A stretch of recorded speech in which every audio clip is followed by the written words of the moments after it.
Baik, terima kasih.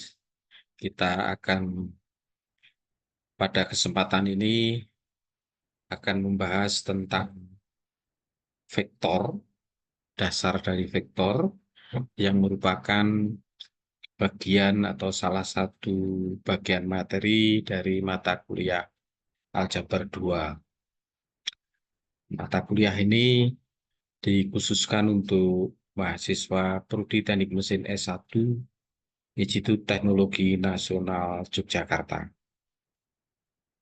Kita langsung mulai.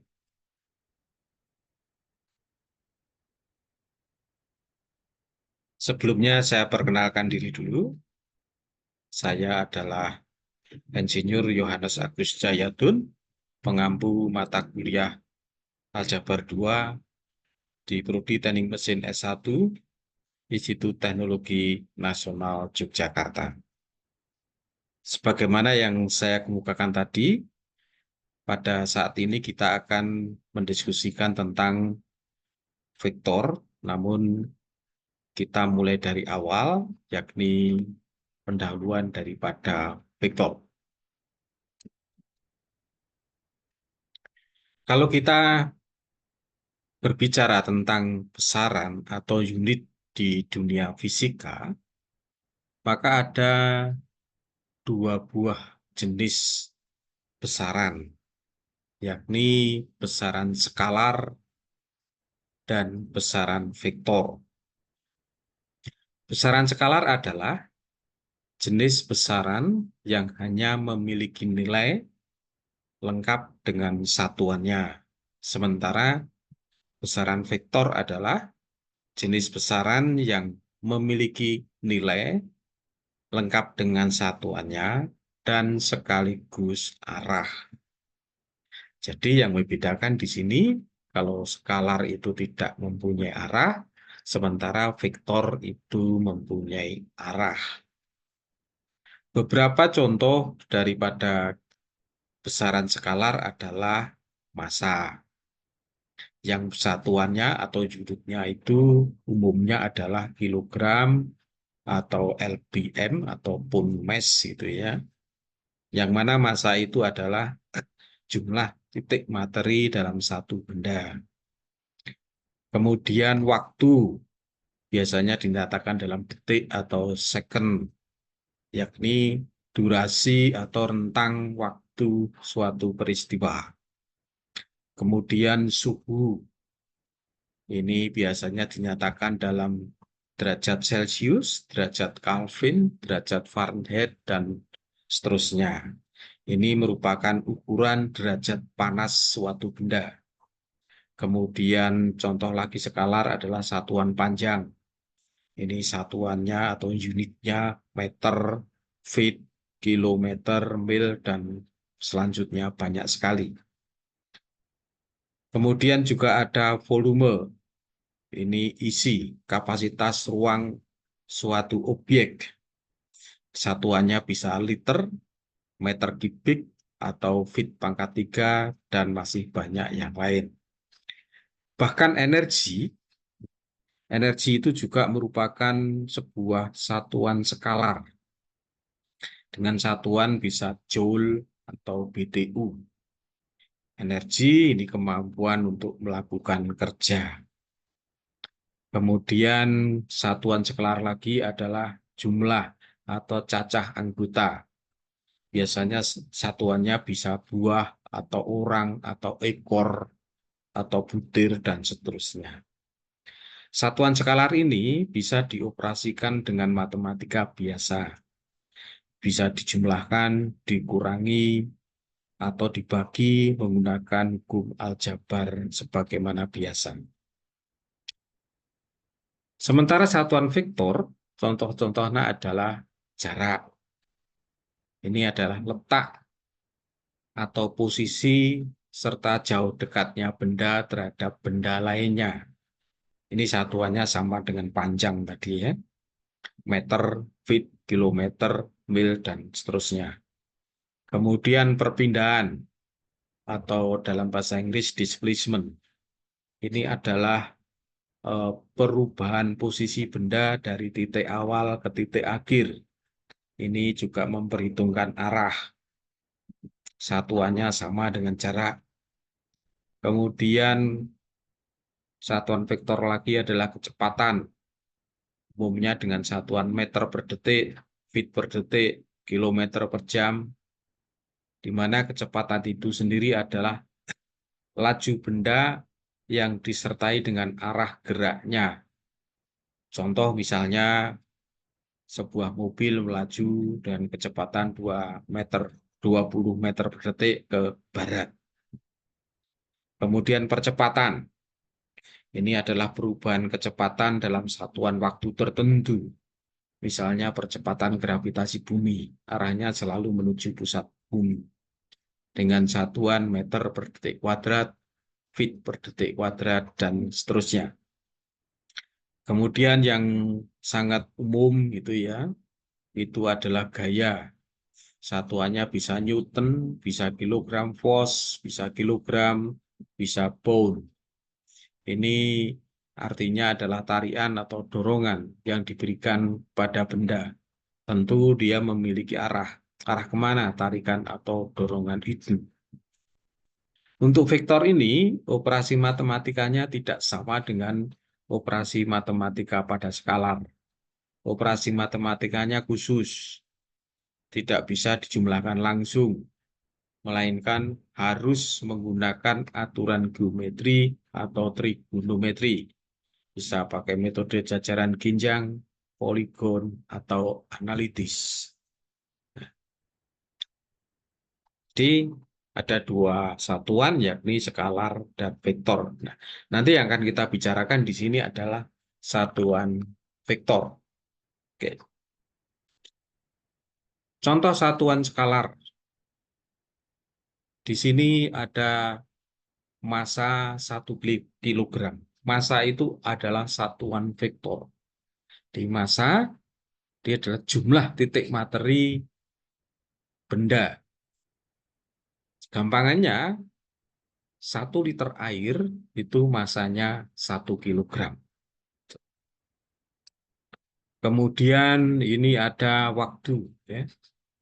Waktu, misalnya ini stopwatch. Jadi ini adalah durasi waktu, di mana kalau kita bicara secara teoritis atau secara analitis, 1 detik itu adalah waktu dari 9.192.631.770 kali periode radiasi yang dihasilkan oleh transisi antara dua tingkat hiperhalus dari keadaan dasar atom cesium 133 pada suhu 0 mutlak. Ini definisi fisika. Tidak perlu kita perdebatkan. Kita tahu 1 detik itu 1/60 menit. Cukup. Kemudian satuan skalar lagi adalah suhu.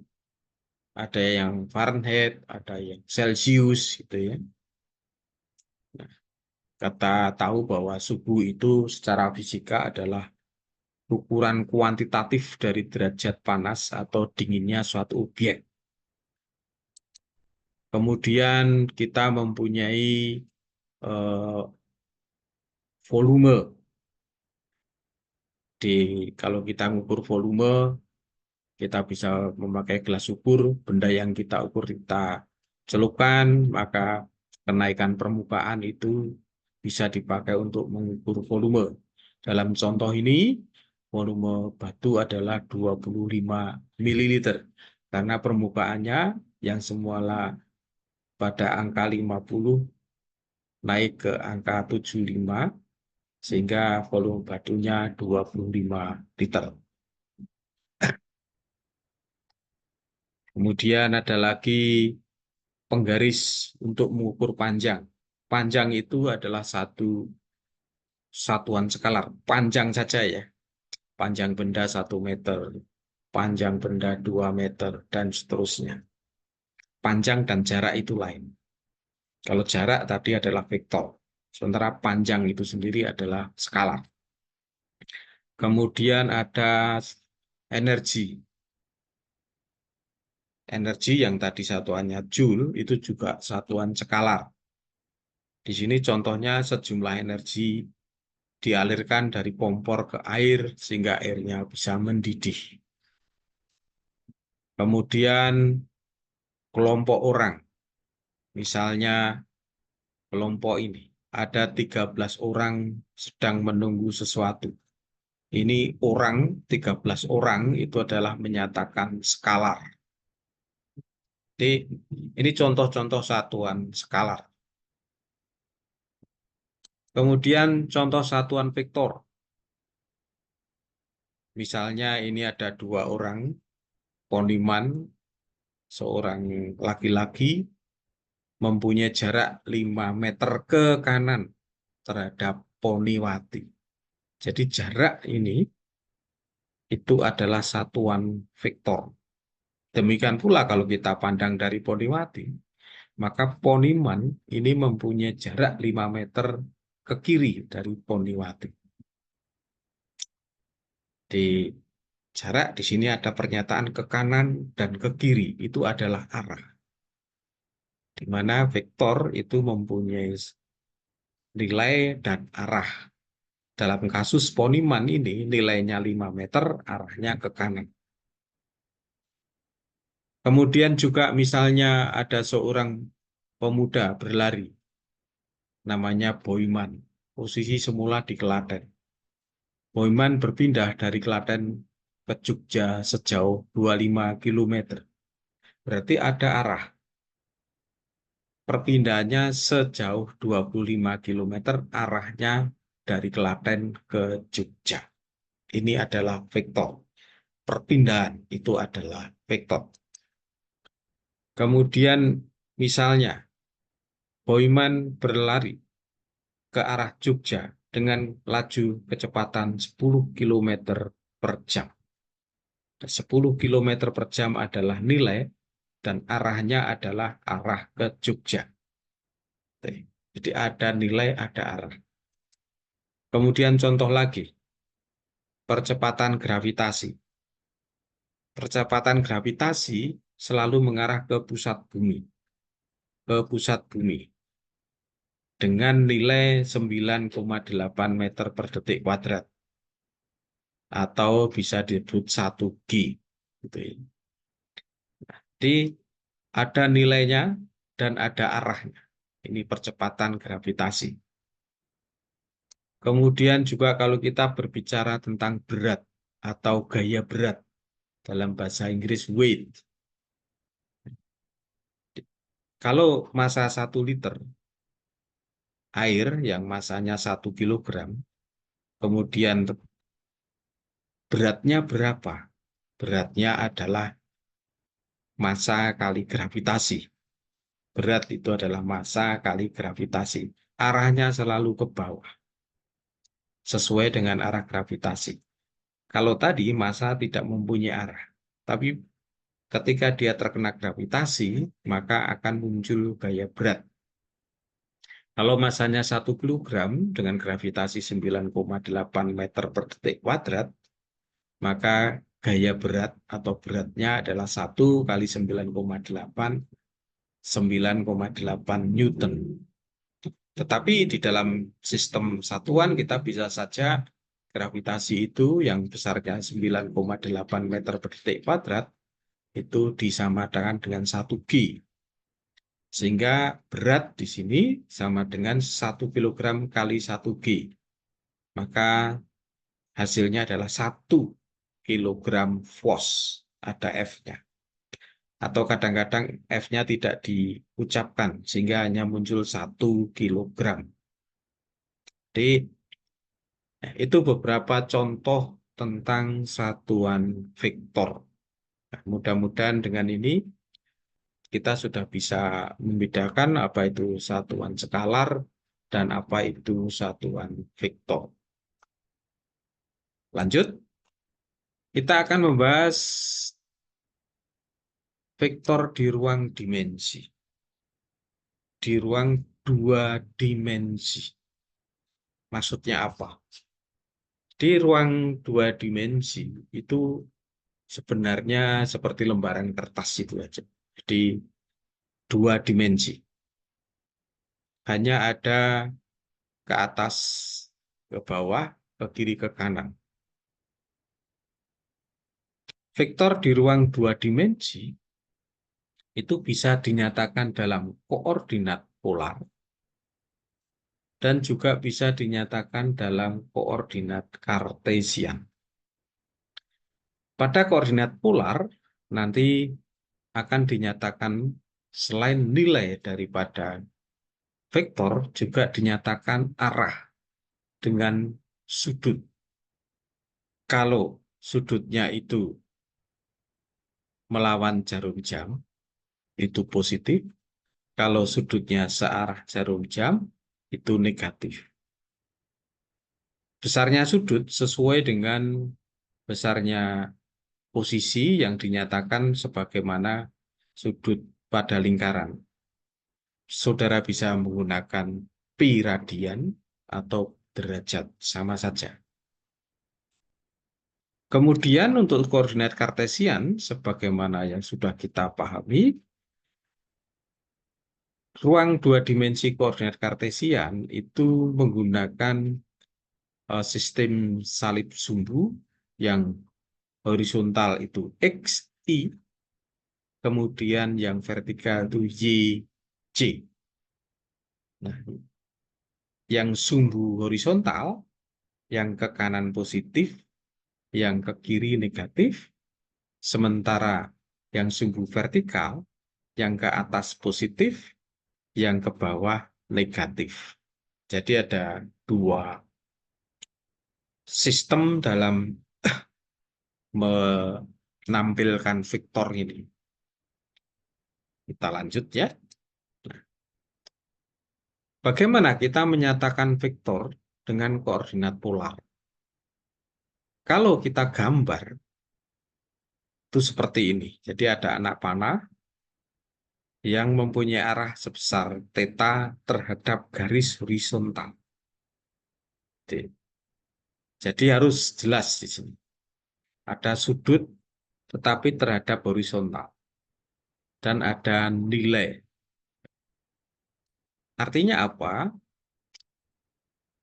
Vektor dengan koordinat polar itu dapat dinyatakan dengan gambar anak panah, di mana panjang garis anak panah merupakan nilai mutlak dari vektor, sementara sudut theta atau sudut kemiringan itu sudut theta atau kemiringan garis anak panah merupakan arah vektor. Jadi saya ulangi tadi bahwa vektor itu punya nilai dan punya arah. Itu kalau dinyatakan dalam gambar. Tapi bisa saja gambar itu ditulis. Misalnya vektor A. Vektor A ini adalah huruf A dan di atas huruf A ada garis. Jadi menyatakan ini vektor A. Besarnya berapa? A dengan sudut theta. Jadi yang ini adalah menyatakan sudutnya. Ini nilai daripada vektor. Ini adalah arahnya.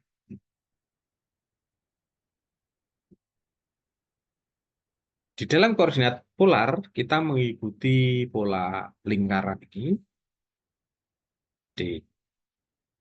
Contohnya, kalau ada sebuah mobil melaju ke kanan dengan kecepatan 50 km per jam, maka bisa digambar. Vektor kecepatannya adalah sebuah anak panah, kemudian ada nilai yang ditulis 50 km per jam, arahnya ke kanan sejajar dengan sumbu X ini. Maka gambarnya juga horizontal. Kalau itu ditulis, maka vektor kecepatan mobil sama dengan 50 km per jam, sudutnya 0 derajat. Jadi di sini kecepatan mobil bisa dinyatakan dengan gambar, bisa dinyatakan dengan tulisan. Contoh lagi, misalnya mobilnya melaju di jalan menanjak yang sudutnya 10 derajat terhadap garis horizontal. Gitu ya. Dengan kecepatan 50 km per jam. Maka vektor kecepatan mobil tadi kalau digambar seperti ini. Anak panah yang mendongak ke atas gitu ya, dengan sudut 10 derajat dan di sini ditulis nilainya 50 km per jam. Kalau kecepatan itu ditulis dengan penulisan vektor, maka kecepatan sama dengan 50 km per jam dengan sudut 10 derajat. Jadi kalau yang tadi sudutnya adalah 0 derajat karena searah dengan E, sementara yang menanjak tadi sudutnya 10 derajat karena jalannya menanjak sebesar 10 derajat. Kalau misalnya mobilnya itu melaju tapi di turunan, kecepatannya 50 km per jam dan turunannya itu adalah 10 derajat. Ya. Nah, ini kita bagaimana menuliskannya? Kalau digambar seperti ini. Nah, kalau ditulis, ini agak beda. Bahwa tadi, yang namanya theta itu kalau positif, itu melawan jarum jam. Ini 10 derajat. Dan dia arahnya itu searah jarum jam. Searah jarum jam.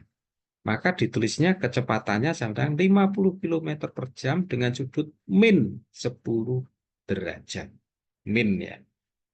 Jadi kalau kita tulis 10 derajat, maka harus ada tanda min yang mengidentifikasikan dia arahnya melawan arah jarum jam.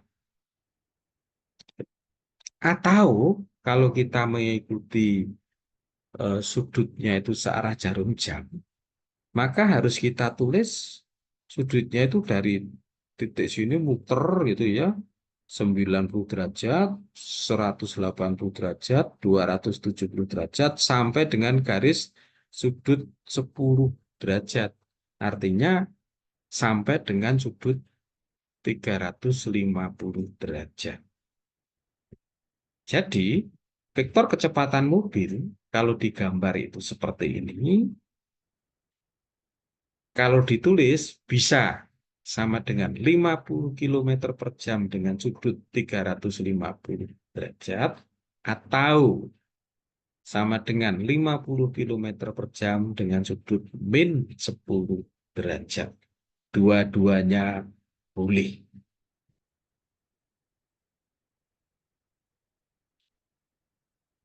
Contoh lagi, misalnya ini adalah peta daripada daerah istimewa Yogyakarta. Kemudian kita tempatkan kota Yogyakarta sebagai titik pusat. Nah, kita akan menulis letak daripada kota-kota dengan metode vektor.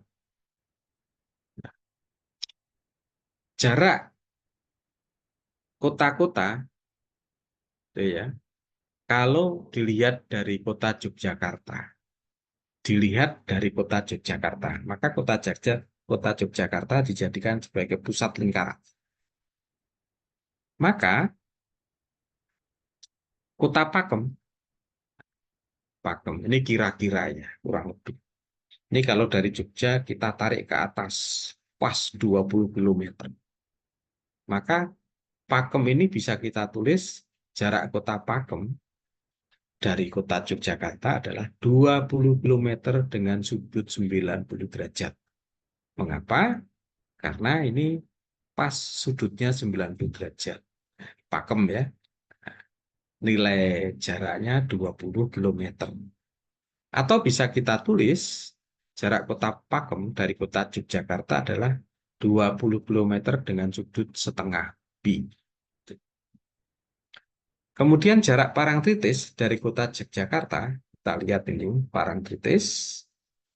Ini dari kota Yogyakarta, jaraknya 30 km, tetapi kalau kita lihat sudutnya, kita lihat dari sini ya, dari garis horizontal ini, sudutnya adalah 90, 180, sampai di sini. Nah, ini kira-kira sampai 250 derajat. Sehingga kita bisa tulis jarak Parangtritis dari Yogyakarta adalah 30 km dengan arah sudut 250 derajat, atau sudutnya kita hitung dari sini searah jarum jam sampai dengan garis vektor ini, atau kira-kira sama dengan 30 km dengan sudut minus 110 derajat. Kota Wonosari ini adalah jarak vektornya, dari nilai vektornya dari kota Jogja ke Wonosari 40 km dengan arah ini, arahnya ke sini ya. Ini kalau kita nyatakan dengan sudut positif, maka kita lihat 90, 180, 270 sampai dengan garis vektornya ini di sini kira-kira 320 derajat. Sehingga Wonosari bisa ditulis jarak Wonosari dari kota Yogyakarta adalah 40 km dengan sudut 320 derajat, atau 40 km dengan sudut minus 40 derajat. Minus 40 derajat artinya sudutnya kita hitung dari sini, kemudian melawan jarum jam sampai dengan garis vektor dari 40 km ini. Ini minus 40. Jadi itu contoh-contoh pernyataan dengan koordinat polar. Nah, ini ada contoh yang sedikit lebih spektakuler gitu ya. Kalau misalnya ini ada berat daripada air, 1 liter air beratnya 9,8 Newton, arahnya ke bawah. Maka kalau itu kita nyatakan dalam koordinat polar, ya, maka beratnya adalah 9,8 Newton, arah 270 derajat. Jadi, mengapa 270 derajat? Kita hitung dari 0 ini, muter terus gitu sudutnya, theta. 270 derajat. Atau 9,8 Newton dengan sudut 1,5 pi. 270 derajat sama dengan 1,5 pi. Atau 9,8 Newton dengan sudut min 90 derajat. Kalau kita hitung sudut dari 0 ini melawan jarum jam, maka ini sampai di sudutnya 90 derajat. Maka min 90 derajat. Atau sudut gaya beratnya adalah 9,8 Newton dengan sudut minus setengah pi. Ini pernyataan ini semuanya benar. Di sini ada contoh lagi. Ini ada sebuah benda beratnya 100 kg pos, tentu arah vektornya ke bawah. Kemudian dihubungkan dengan tali melewati 2 pule, dan talinya ditarik oleh serombongan anak-anak. Kondisinya setimbang, artinya tidak ada gerakan sama sekali. Gaya yang dikeluarkan anak-anak untuk menahan itu sama dengan gaya berat daripada benda. Kemudian tali yang di tengah ini mempunyai sudut 60 derajat atau sepertiga pi. Pada kondisi setimbang, bagaimana kita menuliskan gaya-gaya dan tarikan yang timbul?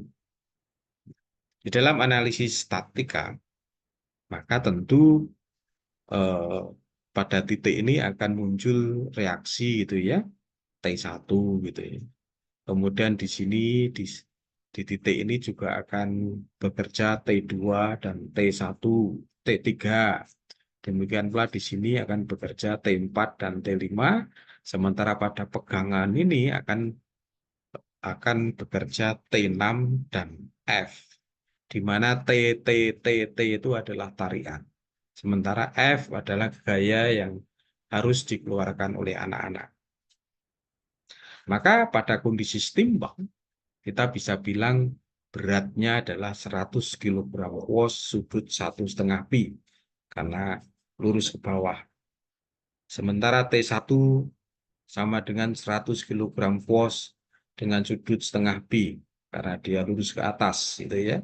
Lihat ini ya, lingkaran ini bisa untuk menghitung sudutnya. Kemudian T2 100 kg was arahnya 1,5 pi. Ini T2 ya. T3 100 kg was sudutnya sepertiga pi. Sementara T4 100 kg was dengan sudut 1/3 pi. Loh, kok bisa? Ini kan sudutnya 60. Maka sudut kemiringan di sini juga 60. Jadi kalau kita tarik garis di sini gitu ya, maka sudut garisnya itu 180 derajat atau pi ditambah sepertiga pi. Hingga 1/3 pi. Sementara T5 itu 100 kg was dengan sudut 0. Karena arahnya sejajar dengan sumbu X gitu ya. Atau sejajar dengan median. Sementara yang T6 adalah 100 kg was dengan sudut pi, karena dia arahnya ke kiri. Dan gaya F, ini arahnya ke kanan lurus, berarti 100 kg was dengan sudut 0. Jadi itu contoh-contoh bagaimana kita menyatakan atau menuliskan vektor dengan pola koordinat pola. Selanjutnya, kita akan membahas vektor dengan koordinat kartesian. Vektor dengan koordinat kartesian, apabila kita mempunyai vektor A, maka akan dinyatakan sama dengan X, A, I ditambah Y, A, J. Di mana XA itu adalah komponen vektor yang sejajar dengan sumbu X, sementara YA adalah komponen vektor yang sejajar dengan sumbu Y. Sementara I adalah vektor satuan arah X dan J adalah vektor satuan arah Y. Contoh, saya mempunyai vektor C. Kita lihat di sini. Ini kalau kita tarik, ternyata X-nya itu ada di angka 3 dan Y itu panjangnya 2. Maka vektor C adalah 3I ditambah 2J. Demikian pula vektor B. Kita lihat vektor B. Maka XB ini panjangnya 4 dan YB panjangnya min 3. Itu ya. Oh, bukan min 3. YB-nya min 2, 4, 3/4 ya. Min 2, 3/4. Sehingga vektor B sama dengan 4I minus 2, 3/4J. Kemudian ini ada vektor R, di mana XR-nya itu adalah min 3/4, ini ya. Sementara YR-nya adalah 1. Sehingga vektor R bisa ditulis min 3/4I ditambah 1J. Gitu ya. Mestinya ini, YR-nya 1/4, mohon maaf. Jadi YR-nya 1/4. Jadi R adalah min 3/4I ditambah 1/4J. Demikian kita punya vektor Q. Di sini nilai XQ-nya adalah min 4/3/4 dan YQ-nya adalah min 1/3/4. Sehingga vektor Q sama dengan min 4/3/4I dikurangi 1/3/4J. Jadi ini menyatakan vektor dengan koordinat kartesian baik dengan gambar maupun ditulis. Demikian pula kalau kita berbicara misalnya tentang jarak sebuah kota dari kota Yogyakarta dinyatakan pada eh, koordinat kartesian. Maka daerah Jogja ini kita beri koordinat kartesian gitu ya. Namun ini kira-kira saja ya. Maka Wonosari, ini Wonosari, itu letaknya adalah di 9,5 I minus 6,5 J. Jadi 9,5 I minus 6,5 J. Sementara Kaliurang itu ada di 2I dan 9J. Ya. Sementara Bandara NJA itu ada di sini X-nya min 13, pas nih ya, min 13I dan min 4J. Jadi ini kita berlatih juga bagaimana menyatakan jarak dengan vektor. Mudah-mudahan contoh tadi koordinat polar dan koordinat kartesian bisa ditangkap. Selanjutnya, apakah ada hubungan antara koordinat kartesian dan koordinat polar? Kalau kita mempunyai koordinat kartesian, maka koordinat kartesian itu bisa diubah menjadi koordinat polar. Demikian pula sebaliknya. Koordinat polar bisa diubah menjadi koordinat kartesian. Kalau kita mempunyai koordinat kartesian diubah menjadi koordinat polar, maka nilai mutlak vektornya adalah akar komponen X daripada kartesian dikuadratkan ditambah komponen Y dari kartesian dikuadratkan. Sementara arahnya atau sudut tetanya adalah arc kesetangen daripada komponen Y dibagi komponen X. Kalau kita mempunyai koordinat polar diubah ke koordinat kartesian, maka komponen X daripada kartesian dari polar itu adalah nilai vektor kosinus theta dan komponen Y-nya adalah nilai vektor sinus theta. Jadi itu cara mengubahnya. Tentu dengan memperhatikan juga sudut-sudut ini ya. Oke. Kita langsung contoh saja. Kalau saya mempunyai sebuah koordinat kartesian akan diubah menjadi polar. Perhatikan di sini ya, ini rumusnya. Misalnya saya mempunyai vektor R 4I ditambah 3J. Nah, kita gambar 4I ditambah 3J. Positif semua ya. Berarti ada di kuadran 1 ini, tetanya ini. Maka untuk diubah menjadi koordinat polar, maka nilai daripada vektor akar 4 kuadrat ditambah 3 kuadrat sama dengan akar 25 atau sama dengan 5. Sementara tetanya atau arahnya arc kesetangen daripada Y per X 3/4. Ketemunya 36,87 derajat. Maka dari itu vektor R 4I ditambah 3J bisa ditulis menjadi R sama dengan 5 dengan sudut 36,87 derajat. Contoh 2. Misalnya saya mempunyai atau kita mempunyai vektor S, di mana vektor S itu adalah minus 4I min 3J. Jadi min 4I min 3J. Ini kita perhatikan. Kalau kita bicara, kalau kita mau mengubah menjadi polar, ini harus kita gambar. Ini XI, JI, dan ini titik nolnya, min 4, min 3. Berarti tetanya adalah yang ini.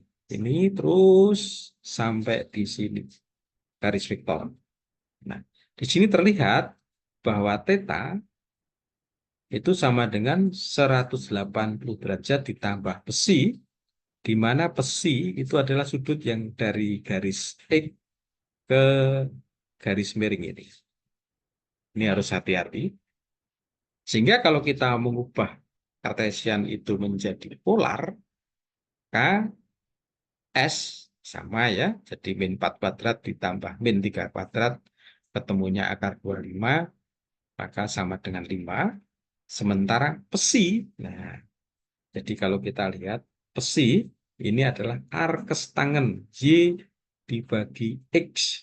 Arkes tangen dari min 3 dibagi min 4 sama dengan 36,87, sehingga theta sama dengan 180 derajat ditambah 36,87 derajat sama dengan 216,87 derajat. Oleh karena itu vektor S min 4I min 3J bisa ditulis menjadi koordinat polar vektor S sama dengan 5 dengan sudut 216,87 derajat. Kemudian contoh yang ketiga.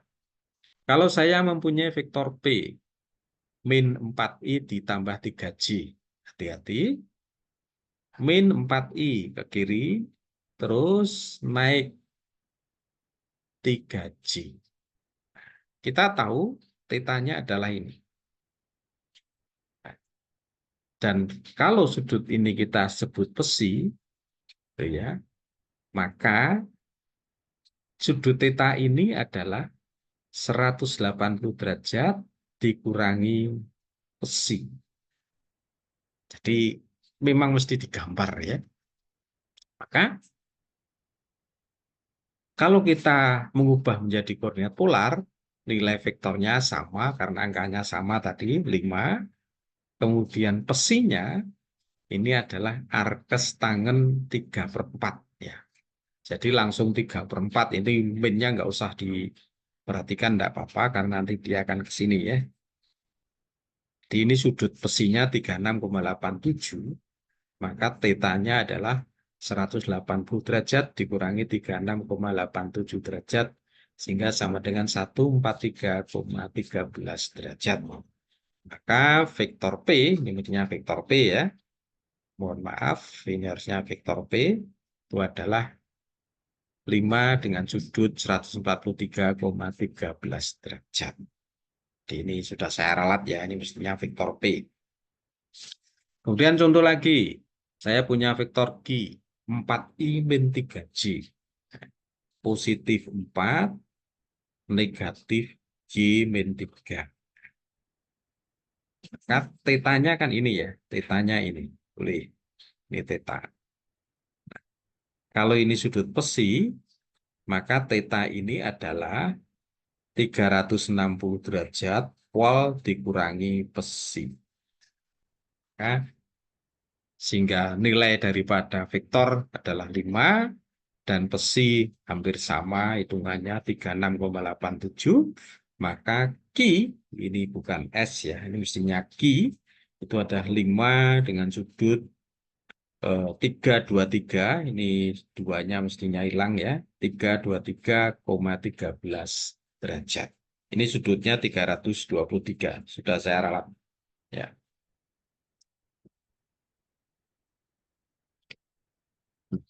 Sekarang kalau dari polar ke kartesian, ini lebih gampang lagi.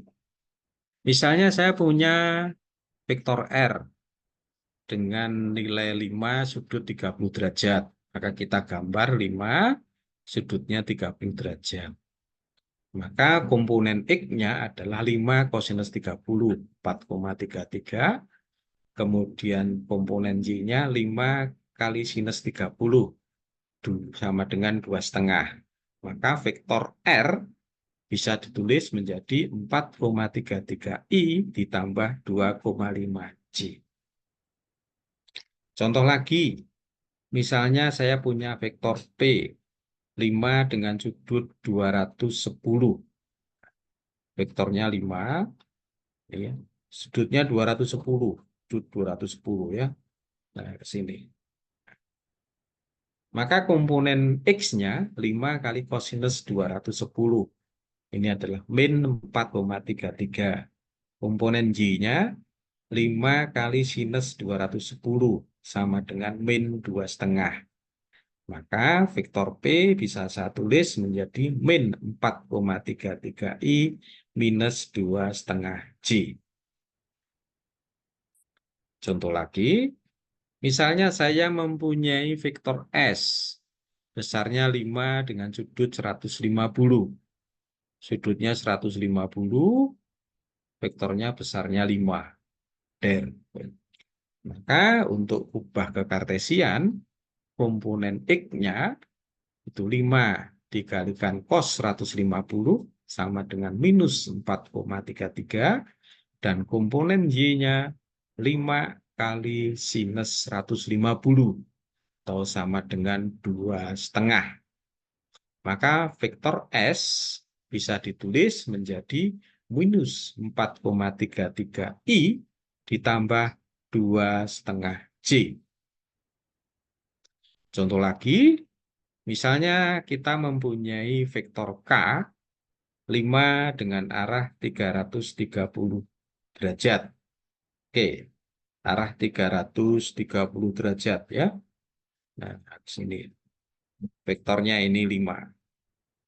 Maka komponen X-nya adalah 5 kali kosinus 330 derajat atau sama dengan 4,33 dan komponen Y-nya sama dengan 5 kali sinus 330 derajat sama dengan minus 2,5.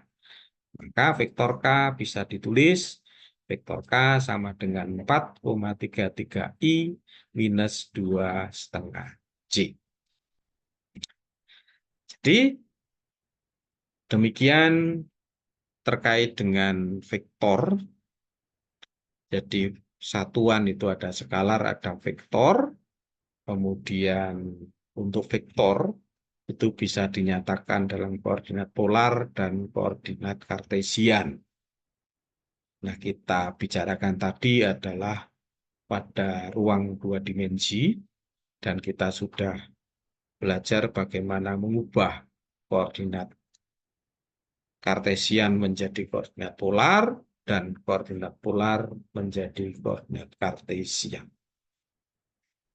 Pada kesempatan ini kita cukupkan sekian. Semoga bisa ditangkap dan selanjutnya terima kasih atas perhatiannya. Semoga Tuhan memberkati kita semua. Terima kasih.